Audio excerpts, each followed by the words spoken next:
Hi everyone and welcome back. We're about to head into the final episode of SOTUS, episode 15. Artit and Kongpop have established their relationship to everyone, not just themselves. And this is more just a wrap-up of what is going on for them now that they're officially open to their friends about their relationship. รายการต่อไปนี้เหมาะสำหรับผู้ชมที่มีอายุ 18 ปีขึ้นไปอาจมีภาพเสียงหรือเนื้อหาที่ไม่เหมาะสมด้านพฤติกรรมความรุนแรงเพศและการใช้ภาษาที่ต้องใช้วิจารณญาณในการรับชมผู้ชมที่มีอายุน้อยกว่า 18 ปีควรได้รับคำแนะนำ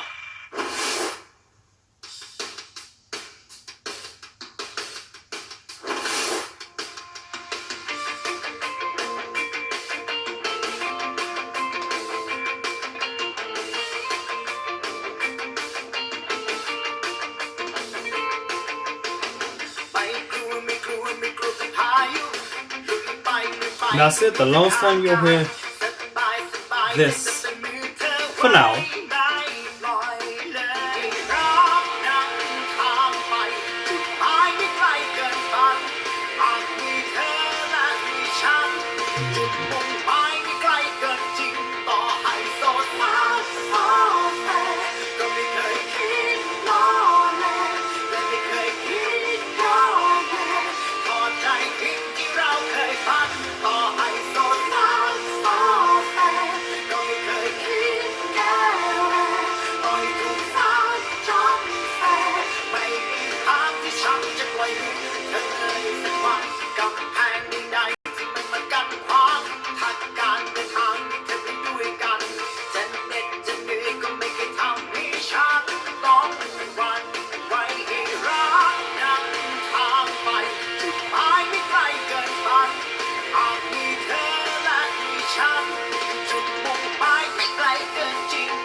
There's a lot of argument between these two.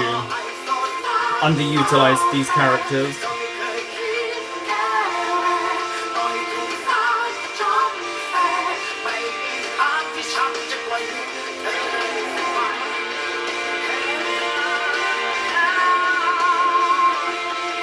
Nice little bit of rock and roll, because I don't think they usually put it in a rocky kind of way for these shows.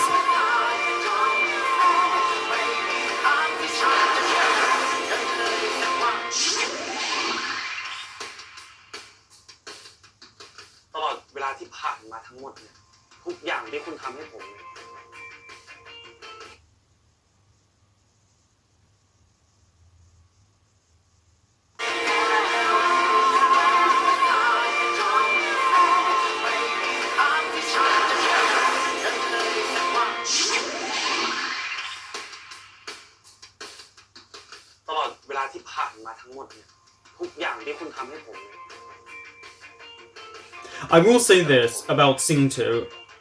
Obviously, they're quite young here. Both of them are around 19, 20, 21. Seeing as Singto's 26 now.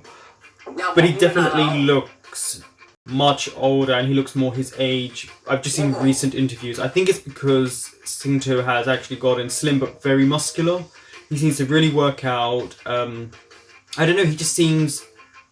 older. He doesn't look as young as I remember him when I look at this. I think he's the one that's really matured the most in his looks.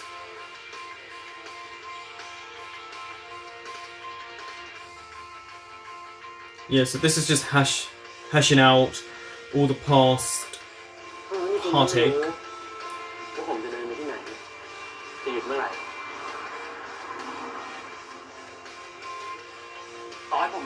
Also, something interesting about this show, I think it's not actually that long if you take out all of this, and in the end credits, if you think about it, this show, I mean, we're up to 5 minutes almost, and it's still previously on.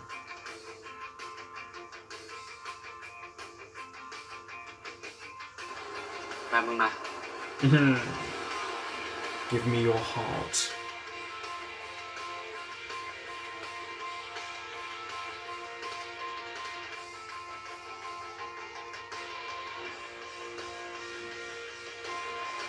ฝากดูแลทางผมด้วยนะจะดูแลใจต้องพบ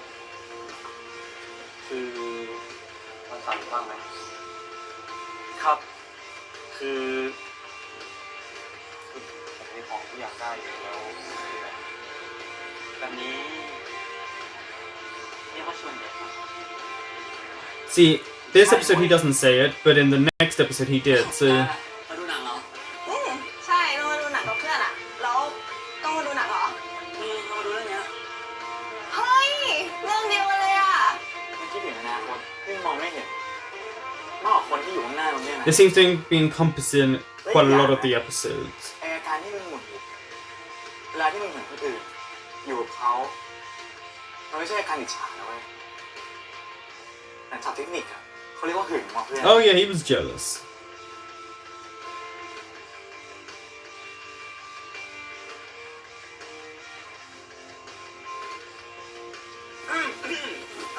ใจลายเดียวกันเลยนะครับผมทำเหมือนเป็นแฟนกันหรือเปล่าครับเนี่ย And wait for it. Yep. ก็เป็นแฟนกันเว้ย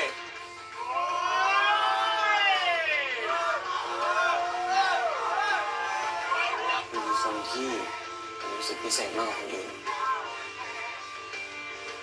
แล้ว Mm-hmm. คุณคือคนเดียวที่ผมรัก Apparently they love each other already. ผมก็อยากให้พี่ But then again, I guess it's been what, a whole year? This has been happening ว่าตอนนี้ between them. พี่อาทิตย์คือคนเดียวที่ผมรัก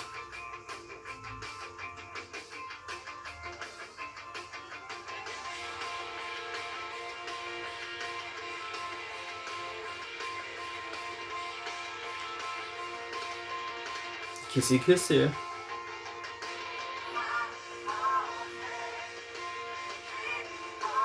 The extended version was much better, and I don't understand why they took it out. จากสูตรนี้เราจะได้คำตอบนี้เลยนะครับผม This is going to be when they're before the hazers. Yeah, look, he's got his glasses on. He's supposed to be the nerdy type. ไปเรียน2 ตัวแล้วเนี่ยจะตายปะเนี่ยงงว่ะคิดมึงเข้าใจที่อาจารย์สอนปะวะ Yeah, because he's very, very แล้ว intelligent. ส่งมาที่ผมอยู่แล้วเข้าใจไม่เดี๋ยวเราเดี๋ยวให้ก็ได้ I'm curious as to why it's 2 years ago. I thought it was the 3rd year. เริ่มเรียนไปกินข้าวไหมกูว่าเราคงว่างกันดึกๆเลยอ่ะ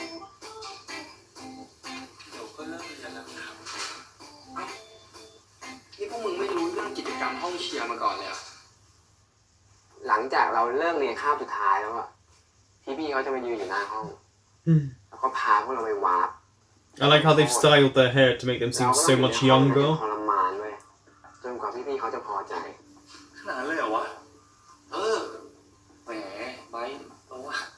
นายก็พูดเกินไปปะวะแล้วแต่ About to find out. แต่เราก็อยากรู้นะ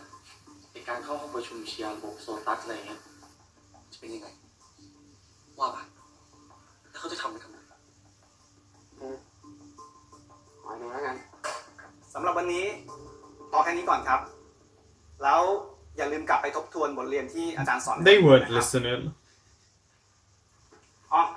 อย่าเพิ่งไปไหนกันนะครับ เดี๋ยวรุ่นพี่พวกคุณจะเข้ามาคุยด้วย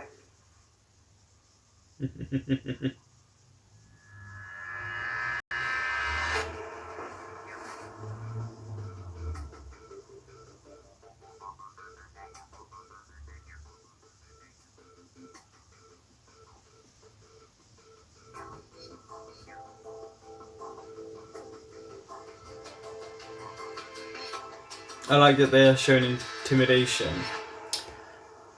Huh.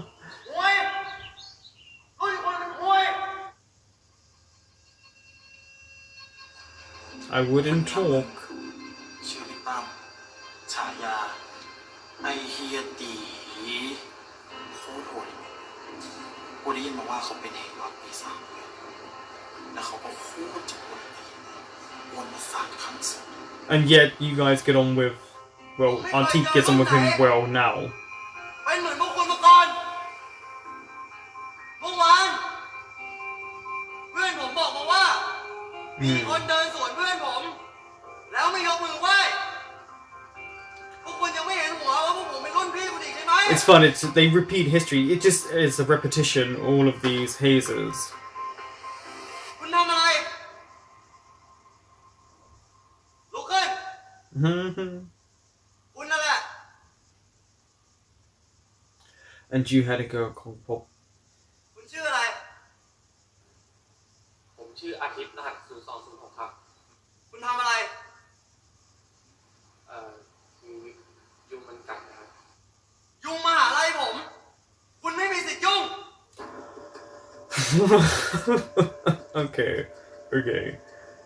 อาทิตย์0206 I need to get used to this ผมกำลัง still. พูดอยู่เพื่อนๆคุณก็ตั้งใจฟังอยู่ คุณรู้จักไหมมารยาทอ่ะ To be honest, they were still paying attention to what you were saying. เดี๋ยวผมจะสอนให้ คุณไปไหว้ต้นไทรที่หน้าตึกคณะสัก3 ชั่วโมง คุณจะได้รู้ว่ามารยาทคืออะไร 3 hours is really excessive and a bit ridiculous. What if he had แบบ lessons? นี้ไงแล้วน้องไม่อยากจะไหว้ไหมล่ะครับ คุณว่าอะไรนะ You heard พี่สง him. สัยไม่ใช่เหรอครับว่าทำไมพวกผมไม่ไหว้พวกผมมาเรียนไม่ได้มาเป็นทาสไม่ใครมาบังคับออกคำสั่งไอ้ระบบโซตัสอ่ะมันแค่ข้ออ้างสำหรับคนที่บ้าอำนาจเท่านั้นแหละครับ It is interesting because Not is the one รู้จักไหม who you would expect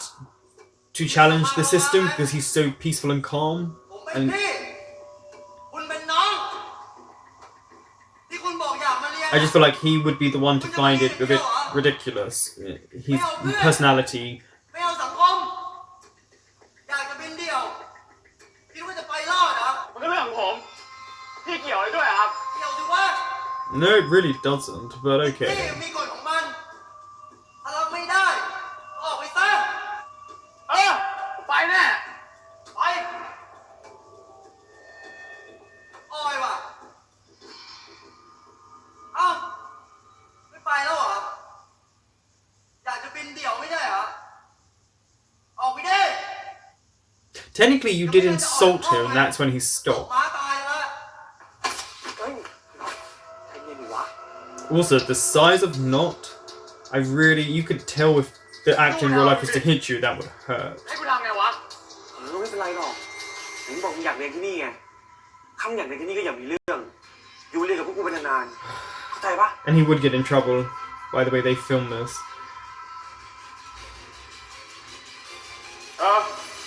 ก็ได้วะ คุณไม่ต้องไปห้ามเพื่อนคุณหรอก ผมบอกแล้วไง ถ้าใครรับกฎที่นี่ไม่ได้ ก็เชิญออกไป But you're just trying to bully people into doing what you want them to do, and it's supposed to build a unity. To me, that wouldn't build unity. ได้ครับ แล้วนั่นคุณจะไปไหน You did ก็ just ไป tell ไว้ต้น him. ไทรที่นี่ก่อนเลย Yeah. ครับ งั้นไปได้ ส่วนพวกคุณที่เหลือ ผมจะสั่งทำโทษพวกคุณ ในฐานะที่พวกคุณทำให้ปีหนึ่งทุกนั่ง100 ครั้งปฏิบัติ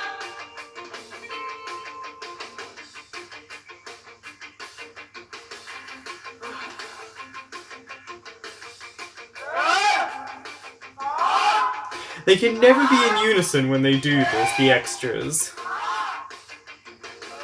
คุณชื่ออะไรเนี่ย อาทิตย์ครับ ชื่อเล่นมีป่ะ ไออุ่นครับ ตั้มจะบ้าไปแล้วหรือไงคะ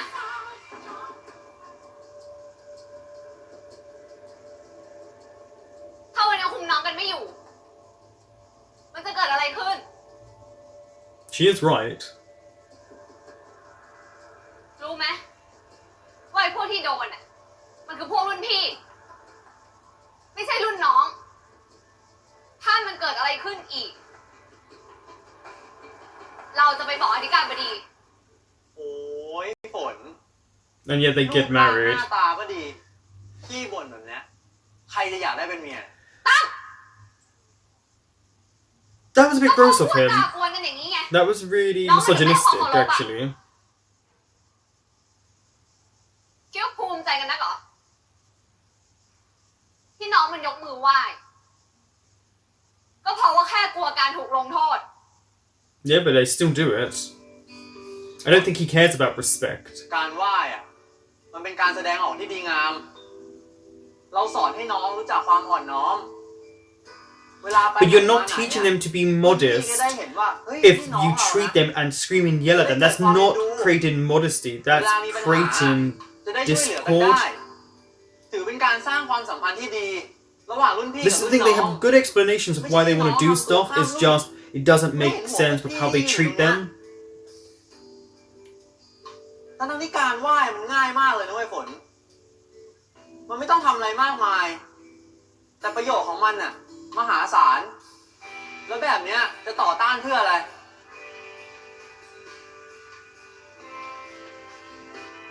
ก็ไม่เห็นต้องทำรุนแรงในขนาดนั้นเลยนี่พูดดีๆก็ได้ ขี้เกียจเถียงด้วยละคราวหลังจะไม่ให้เกิดแล้วกัน But well, we don't know actually. Probably did happen again.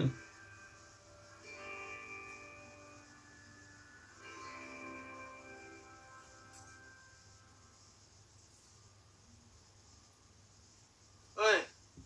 ยืนทำอะไรตรงนี้วะเฮียตั้มสวัสดีครับ ยืนทำอะไรตรงนี้เนี่ย You did say 3 hours. เฮียบอกให้ผมมาที่นี่ผมก็มาตามที่เฮียสั่ง And Auntie doesn't like to disappoint people. I think he always feels he's undeserving of people's ไม่เมื่อย love. เหรอวะ ก็เมื่อยครับ แต่ผมก็ทำที่เฮียสั่งไงครับ ไม่ได้ทำเพราะใจอยากทำแล้วก็ผมบอกไว้แล้วว่าผมจะทำให้ได้ครับ ผมก็ต้องทำให้ได้ครับ This is why he easily becomes head hazer. ชื่อเล่นนะมีปะไออุ่นครับ น่ารักเชียวนะมึง มุ้งมิ้งจ้ะครับน่าดีกลับบ้านไปพักผ่อนได้ละ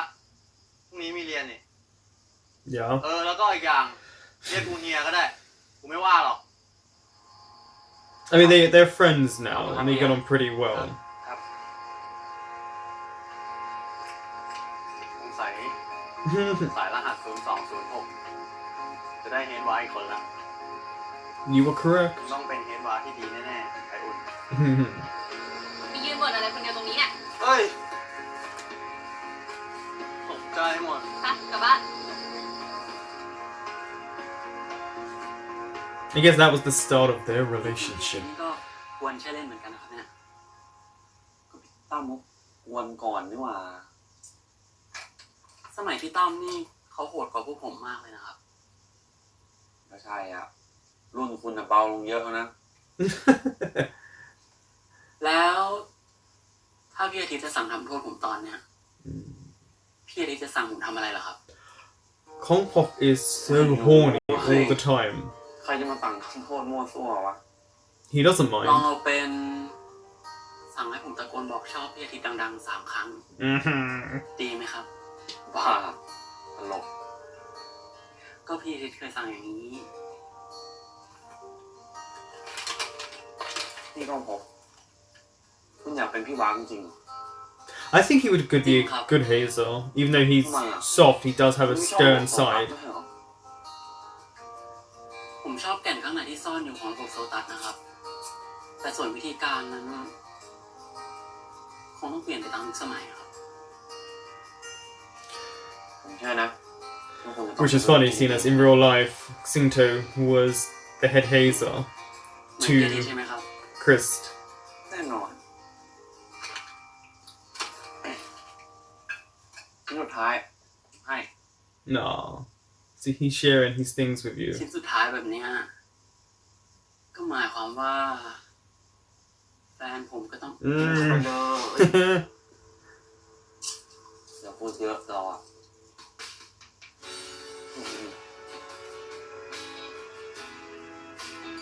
สวัสดีครับปี 1 ผมก้องภพรับหน้าที่ดูแลพวกคุณจากวันนี้เป็นต้นไป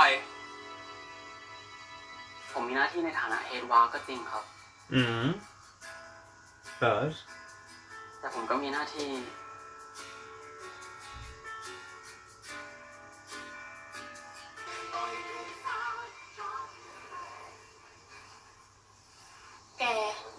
โดดประชุมเชียร์ No one wants to attend it. You all say this the same เราก็ไม่อยาก year, each year, sorry. โอ้ไม่ควรจ้ะโดดนี่ถือว่าพลาดถึงพลาดมากที่สุดนะแก ฉันได้ข่าวมาแล้วว่าพี่เฮดวางปีนะหล่อมากนะแก จริงดิแกเดี๋ยวฉันไป That's all they care about, if someone's good looking.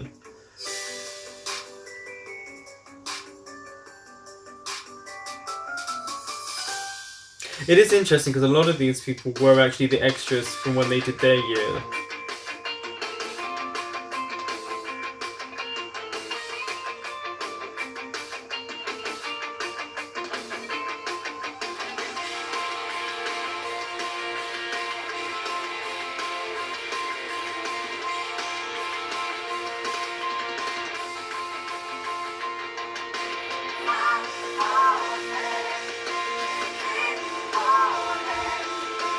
Okay,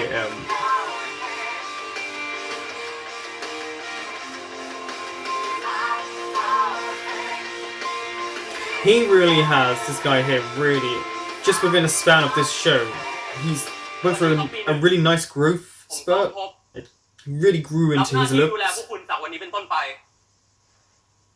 ก่อนอื่น ผมขอแสดงความยินดีกับพวกคุณ ที่พวกคุณสามารถผ่านการคัดเลือก เข้ามาศึกษาในคณะวิศวกรรมศาสตร์แห่งนี้ได้ นิ่งพวกคุณทำอะไรกัน ผมบอกให้นิ่ง It is true, they were being disrespectful there. มีความเกรงใจกันหน่อยนะครับ ตั้งใจกันด้วยนะครับน้องๆ ไม่มีใครเคยสอนเรื่องมารยาทกับพวกคุณเลยเหรอครับ น้องครับ นั่งหลังตรงครับ ในวันนี้ ผมจะมาสอนพวกคุณร้องเพลงคณะ Yeah.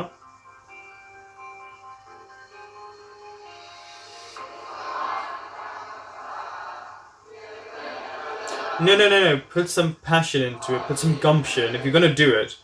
sing.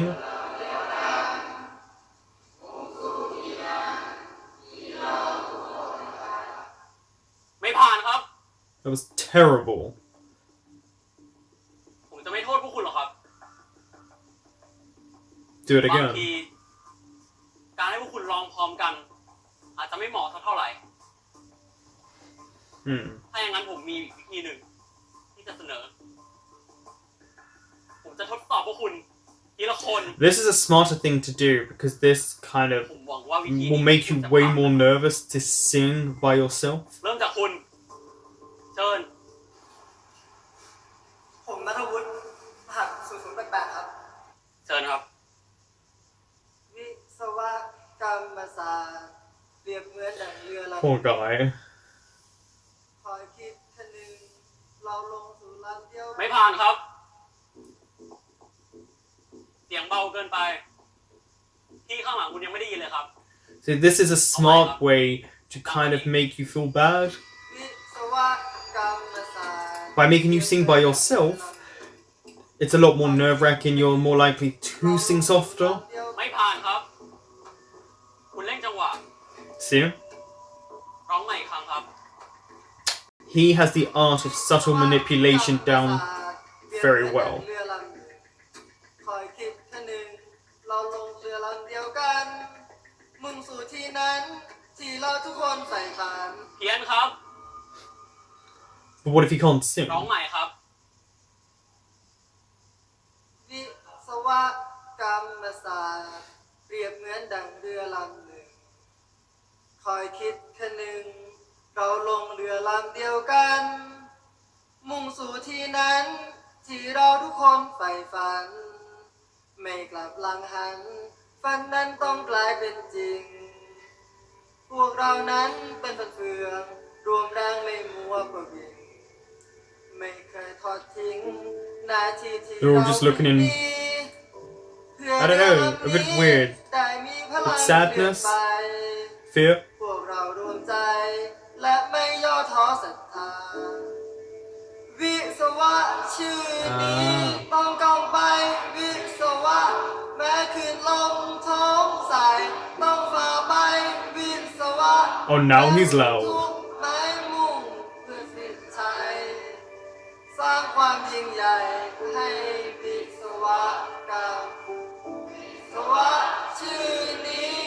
กองไปวิศวะแม้คืนลมท้องใสต้องฝ่าไปวิศวะรวมสุขทุกไม้มุ่งที่เส้นชัยสร้างงานยิ่งใหญ่ Good M. วิศวกรรม ผ่านครับ Yeah, that was much better.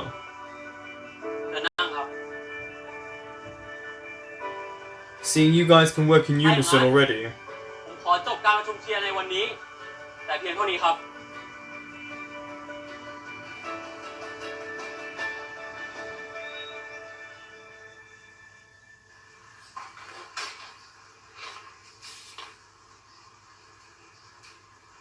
เอ้าอาจารย์สวัสดีครับ อาทิตย์ครับ Yeah, so he has graduated. ทำงานอยู่ไหนเนี่ย อ๋อผมทำงานอยู่โรงงานผลิตเมลบอร์ดครับ ดีนี่ เรียนจบแล้วก็ทำงานโรงงานใหญ่เลย Yeah, he's quite lucky. ครับแล้ว But he is very smart. แล้วปีหนึ่งปีนี้เป็นไงบ้างครับอาจารย์ อาจารย์น่ะสบายดี แต่ไอ้พวกเด็กปีหนึ่งยุคนี้สิ มันไม่ค่อยตรงต่อเวลากันเลยว่ะ มาเรียนก็สาย อาจารย์เองก็ไม่อยากจะจู้จี้จุกจิกไอ้เรื่องพวกนี้สักเท่าไหร่นะ เห็นว่ามันโตๆกันแล้ว เดี๋ยวคงจะต้องฝากพวกพี่ๆว่าสอนเรื่องระเบียบวินัยกันซะหน่อย See, some places I know, if you're constantly late, you're not allowed in the class, and you can get kicked out of that class because it's อันนี้เป็นห้อง disrespectful. เชียร์ใช่ไหม ครับใช่ครับ But sometimes it is hard to get to the class if you have to travel far. ว่าสอนเรื่องระเบียบวินัย สอนเรื่องตรงต่อเวลาให้มันมากๆหน่อย ได้ครับ ไปแล้วนะ ครับ Yeah, so it doesn't seem that the freshmen are looked upon greatly this year.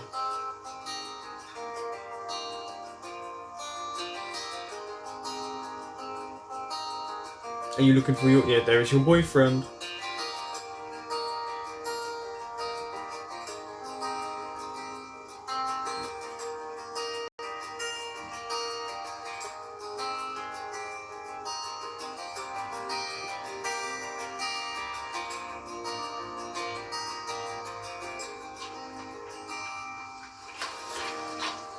I wonder how long he was waiting outside for. เชี่ยงานกูก็ยังไม่เสร็จ เกมก็เล่นอีก แล้วรุ่นพี่เขาไม่ช่วยงานเราบ้างเหรอ Games. เอางี้ไหมพรุ่งนี้โดดไหม ไม่ดีกว่าเพราะว่าต้องเชียร์คงมีอะไรดี ก็แล้วแต่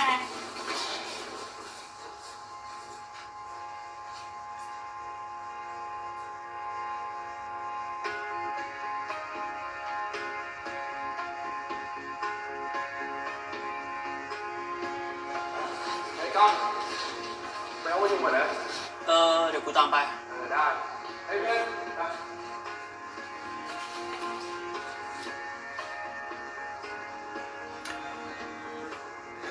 Behind you.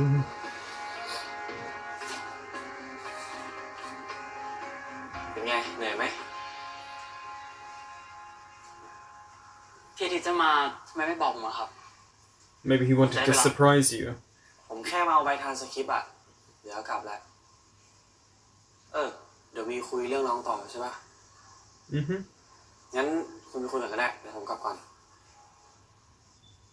พี่อาทิตย์จะกลับแล้ว จริงๆเหรอครับ He's waiting. He waited for you for a while. จริงๆก็ไม่ได้รีบไปไหนหรอก ก็อยู่ต่อได้อีกแป๊บนึง งั้นพี่อาทิตย์รอผมตรงนี้นะครับ เดี๋ยวผมไปบอกเพื่อนก่อน เฮ้ยต้องไปประชุมเถอะคุณเป็นเฮดวาร์กแล้วนะ Okay. ผมมีหน้าที่ในฐานะเฮดวาร์ก็จริงครับ แต่ผมก็มีหน้าที่ ในฐานะแฟนพี่เหมือนกันครับ Oh. You can see Chris in real life was really shy about that moment.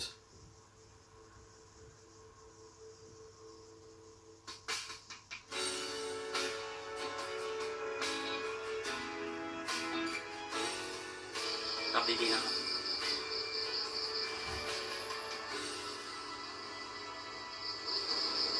เดี๋ยว Mm-hmm.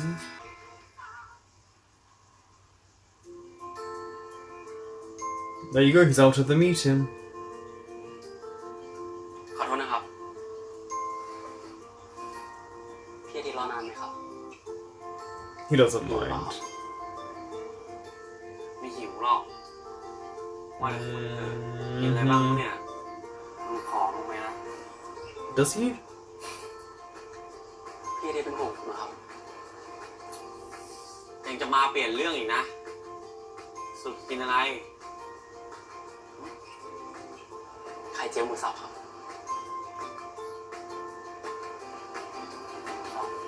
Mm-hmm.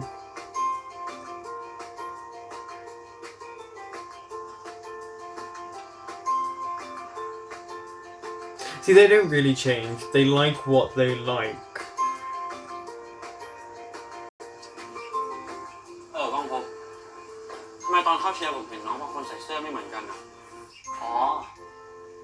น้องบางเสกยังได้เสื้อเชียร์ไม่ครบนะครับ ปีนี้น้องเข้าเชียร์เยอะ Okay. So it's pretty popular. เข้าห้องเชียร์มีปัญหาไหม Yes. ไม่มีนะครับ Don't lie. ส่วนใหญ่น้องเป็นระเบียบดี เข้าประชุมเชียร์เกือบครบนะครับ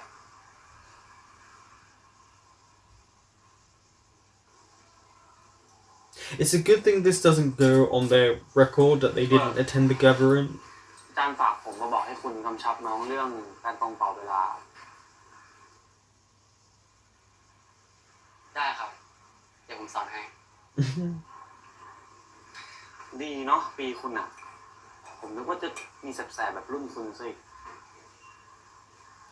แสบแบบไหนครับ แสบแบบที่ว่าจะจับพี่วักทำเมียเหรอครับ Which apparently he did. There we go. He yells his name.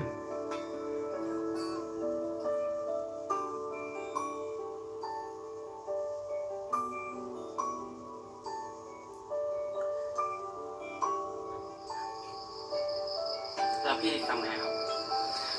เดี๋ยวเรียกแท็กซี่ตรงนั้นแหละ Do we ever see these two drive when they're in their other shows? I'm sure they both can drive now. เอาจริงๆพี่รอนานปะเฉย Yes, but you wanted to see him. How did he get a taxi so quickly? ๆพี่อาทิตย์กลับบ้านดีๆนะครับ Lucky him. คุณก็เหมือนกันนะ ดูแลตัวเองดีๆอ่ะ ถ้าเหนื่อยก็พักบ้าง ก็ถ้าพี่อาทิตย์บอกว่าคิดถึงกันตอนเนี้ยผมก็คงหายเหนื่อยเลยบ้าใครจะไปพูดวะ Okay, he's coming. กลับดีๆนะครับ Wait.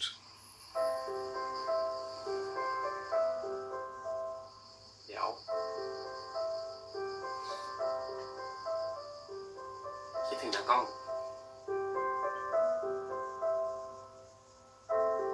เดี๋ยวครับพี่อาทิตย์ Mm-hmm. อย่าเพิ่งกลับเลยนะครับ โอ้ยไม่ได้อ่ะพรุ่งนี้ไม่ทำงานแต่เช้า เดี๋ยวพรุ่งนี้ผมไปส่งเองทันแน่ๆ Oh ตอน yeah. นี้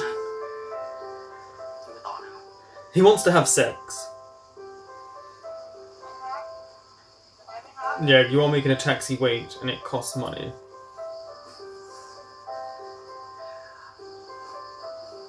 นะครับ Hurry up. ไม่ไปอะครับพี่ขอโทษครับครับถ้าพรุ่งนี้ผมไปทำงานสายนะ ผมจะสั่งคุณวิดพื้น100 ครั้งต่อหน้าน้องปีหนึ่งผมยอมวิ่ง100 รอบเลยครับ And he would as well. กลับบ้านครับ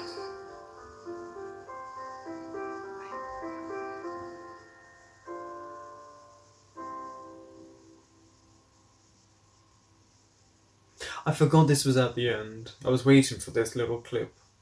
อ่านไดอารี่คุณกี่ทีทำให้ผมยิ้มทุกทีเลย And it could be a novel one day, and a TV show. พี่อาทิตย์อ่านเกือบ10 รอบแล้วนะครับนี่เบื่อเหรอครับ ก็ผมชอบที่คุณเขียนนี่นะผมเขียนนิยายเลย Mm-hmm. แล้วยิ่งได้ดูรูปเก่าๆพวกนี้นะ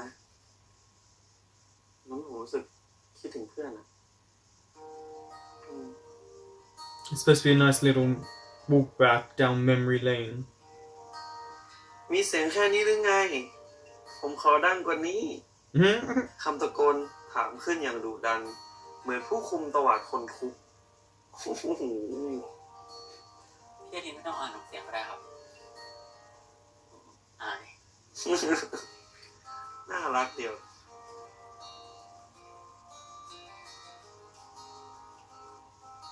ขอบคุณพี่อาทิตย์นะครับ I like how this is shot. ขอบคุณที่ทำให้ช่วงเวลาปีหนึ่งผมน่าจดจ เฮ้ย มันนี่อยู่ที่ตัวคุณด้วยว่าจะขวายคว้าความเป็นจริงได้มากน้อยแค่ไหน Oh, he did. It was a ำ memorable อะไร one. ดีๆผมก็อยากส่งต่อให้รุ่นน้องนะครับ เหมือนที่พี่อาทิตย์ส่งต่อให้ผม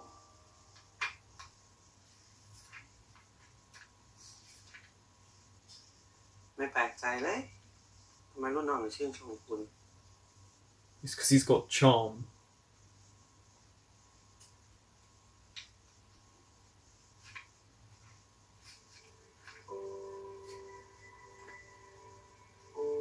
Okay, it's not that late. From what I can tell, it's not even 10 o'clock yet. จะว่าไปจริงๆก็ไวเหมือนกันนะครับเนี่ย Mm-hmm. แป๊บๆผมก็ปี3แล้ว แถมเป็นพี่วากแล้วด้วย เนาะผมเพิ่งว้าขึ้นมาเมื่อวาน Strange that he has a picture ถึ of งช่วงเวลา that. ปีหนึ่งเลย ผมก็คิดถึงเพราะปีหนึ่งมันมีแค่ครั้งเดียว Gonna try and make the most of your first year. คิดถึงผมตอนปีหนึ่งแล้วครับ ใครบอกไม่ได้พูดเลย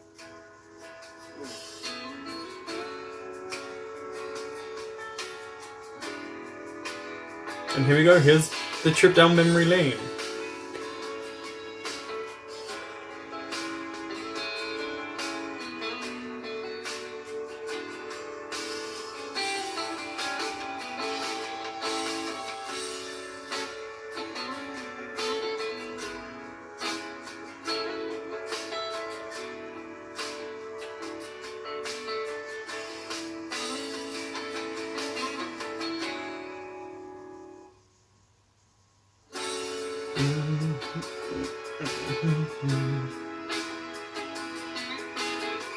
You don't realise until you watch this back that a lot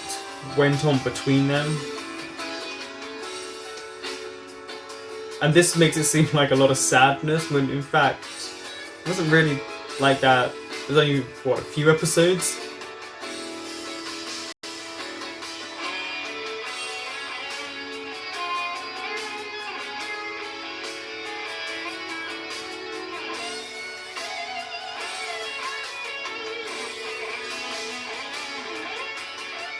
Is it going to end with the kiss?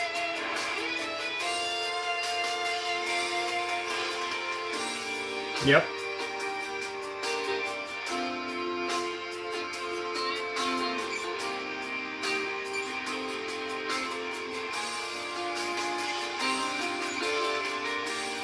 But it is interesting that they're obviously still together,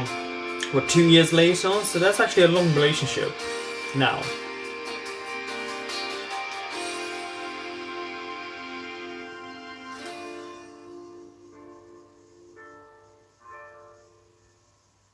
So there we have it. That was the final episode of SOTUS. I was thinking of doing a review of the show, which would be for patrons only, but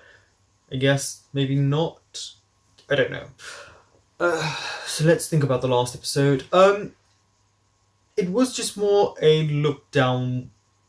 into the past, especially at the beginning for Artiste and how he became head haze and what he was like before that. But it wasn't really too much detail, it was just kind of... This was an episode that they were trying to just flesh out a little bit of maybe the scheduling. It felt like this was just added in because they needed to make the episode. It didn't really have to be there. I mean, we didn't get too much information. We only saw a tiny bit of Kong Pop be a head hazer. We didn't see anything of Artit's workplace. We saw a little bit of the past to see what his friends were kind of like. But honestly, this was more just a standalone. I mean, we didn't even really get into the episode until almost 7 minutes in, which is a pretty long time. And then obviously, I mean, technically this episode would be minus that and the end where it says next week and all of that is only 30 something minutes. Quite a short episode.